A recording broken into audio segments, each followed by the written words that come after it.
Why is there a two-term limit for presidents? The answer is because George Washington got sick and tired of the office by the end of his second term. At the Constitutional Convention, the delegates debated how long the president should serve. There were some who thought that the president should be elected on a time-limited basis, just as members of Congress, representatives 2 years and senators 6 years. There were others, notably Alexander Hamilton, who contended that the president should be elected and then serve for life. The idea was that this would give greater stability. It would give greater authority to a president. Hamilton was one who believed that the new federal government, the new national government, should have all the authority, all the energy it could muster. And to have a strong figure at the heart of it, at the presidency, would be really important. Hamilton's views were not shared throughout the Constitutional Convention, and the convention concluded that no, the president should be elected and serve for 4 years. However, no limit was placed on the number of terms a president could serve. And there was a suspicion borne out by the experience of George Washington, and we'll see later presidents, that a president elected who chooses to run for re-election often has a big advantage over competitors, over challengers, because presidents have power. The power to do favors for people who, well, will give support to the president, the power to withhold favors from others, the power to eventually guide money to people, maybe congressional districts of members of Congress who support them. They also have the publicity of being in office. They have the authority of being president. So once you become president, all of a sudden your stature rises, and you are the president of the United States, whereas this other person, whoever the other person might be, is merely a challenger.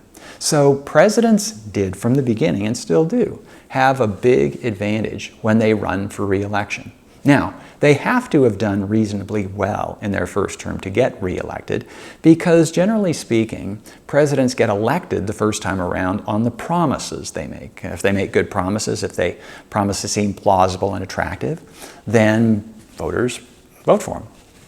They get re-elected, however, not on the promise, but on the performance.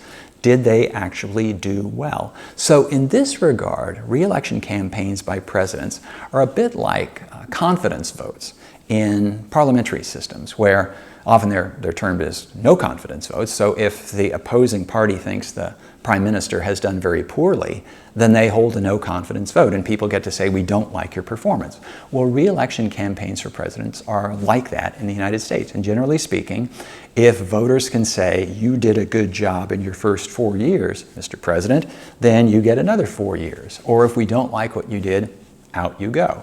But it's far from sort of a random chance whether they get elected or not. And most presidents who run for re-election do get elected. And in fact, we see this especially from the beginning of the 20th century, when the presidency became much more recognizably modern. But anyway, in the Constitution, as originally written, presidents could get elected for a 4-year term, run for re-election, get elected for another 4 years, run again, run again, run again, forever.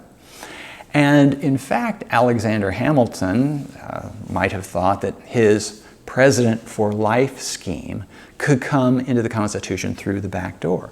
So George Washington was elected the first time in 1789. He was elected the second time in 1792. And he could have run for election again in 1796. Hamilton hoped that he would.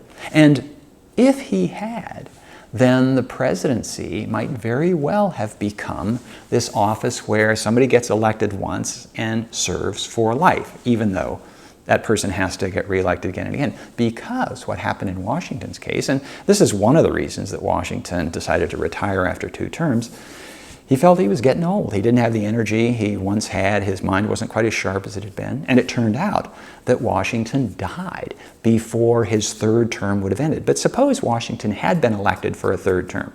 He had been elected in 1796. He died in 1799. So while in office.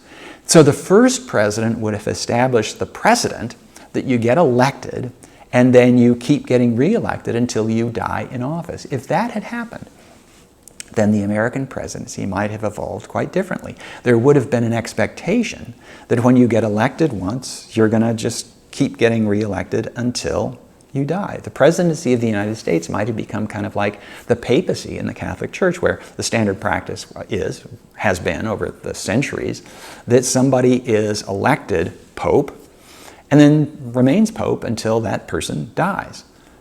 This did not happen in the United States, and it didn't happen because George Washington got sick and tired of politics and the criticism that came with being president by the end of his second term. Washington agreed to become president in the first place because he believed that his nation needed him. Washington had been a soldier. He had also been a member of the Virginia House of Burgesses and been a member of the Continental Congress, but he was first and foremost a soldier, and he answered the call of duty. Well, he was persuaded by his supporters, in fact, persuaded by almost everybody at the Constitutional Convention of 1787. General Washington, you have to be the first president because this is an important job, and you will attract the confidence of voters, confidence in this new government if you'll agree to take the office. So he did. And he sort of expected that it would be a bit more than an honorary position. He had some ideas of what the presidency should do, but he didn't think that he was going to, well, he didn't intend to be president for life. And he actually thought about leaving after his first term. Okay, so I did my part. I served a term. He wanted to get back to Mount Vernon. He was getting tired. And he was talked into a second term, both by Alexander Hamilton, who is something of a surrogate son to George Washington, but also his principal supporter as a leader of the new Federalist Party. And he was Secretary of the Treasury. But Washington was also talked into by Thomas Jefferson, who was Secretary of State and the leader of the emerging Republican Party, the other party. And both of them said that the country still needs you, General Washington, Mr. President. And so if you step aside, then things will fall apart. Look, you've spent your whole life, most of your adult life, helping to establish these United States of America, to make them independent. And you were an important part of writing the Constitution for this new government. And your first 4 years, the first 3.5 years have been really, really good. And you've done a lot, but if you leave now, we're not sure that this new government has enough momentum to keep going. We need you. So he let himself be talked into a second term. But during his second term, the partisan spirit of the Federalists and the Republicans, it got sharper and sharper. Washington considered himself above political parties. He was not a Federalist, nor was he a Republican. But he leaned in the direction of the Federalists, and so he was widely perceived to be a Federalist by members of the Republican Party, and especially by editors of Republican newspapers.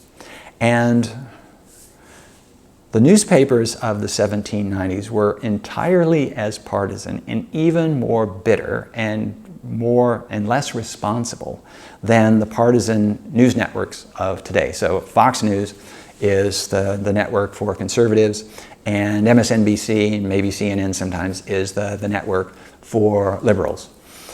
Well, in those days, there was a partisan press for the Federalists and a partisan press for the Republicans. And the Republicans just went after George Washington, criticizing him for things that he did, criticizing him for things that he said, criticizing him for things that he hadn't done. And Washington was really offended by this because his attitude was, I don't need this job. I didn't look for this job. It came looking for me. One thing that really galled him was Washington had announced when he took the job that at the beginning of his first term that he wasn't going to accept a salary because he was wealthy enough. He didn't need the salary and he didn't want anybody to think that he was in it for the money. But he did say that, okay, I will accept reimbursement for the expenses of being president, for putting on dinners and running the presidential house and all this other stuff. And so he did. Well, it turned out the expenses that he ran up cost more than his salary would have. And this was reported on by the Republican press, by what in effect was the opposition press, in a way that made Washington seem as though he was this money grubber. He was taking taxpayers of America for a ride. And Washington just couldn't stand this. He said, you know, enough is enough. And he chose not to run for a third term. He would not be talked into a third term. And he just said, okay, I'm going back to Mount Vernon. Now, this was a critical moment in the history of the presidency because, as I've said, if he had gotten elected a third time and had died in office, then the idea of a presidency for life might have very well become the norm. But the fact that he left office voluntarily after 2 terms established a precedent that succeeding presidents felt obliged to follow.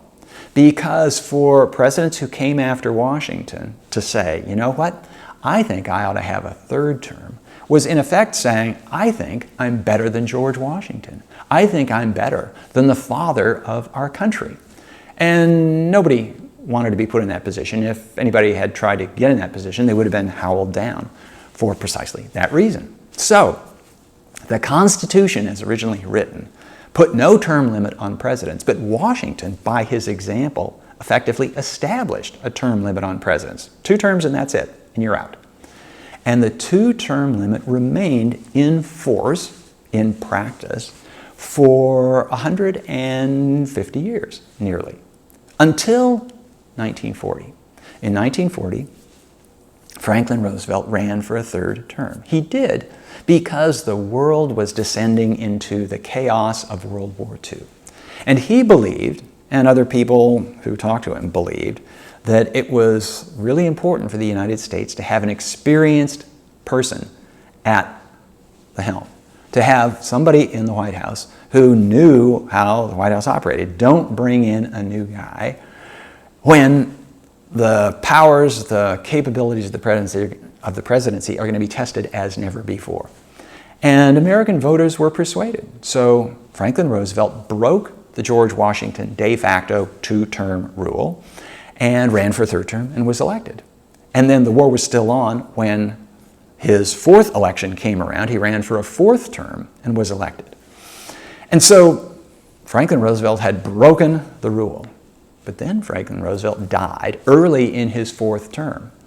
And although Franklin Roosevelt had become, in effect, president for life, starting with his election in 1932, the experience convinced almost everybody in the United States this should not happen again. Let's go back to the George Washington 2-term rule. But this time, let's write it into the Constitution. And that is exactly what was done. So the 22nd Amendment said that presidents cannot be elected more than twice. Two terms is all you get, then you're out. And so the rule that Washington had established by his example, by precedent, in the 1790s was written into the Constitution of the United States in the 1950s, and it is with us still.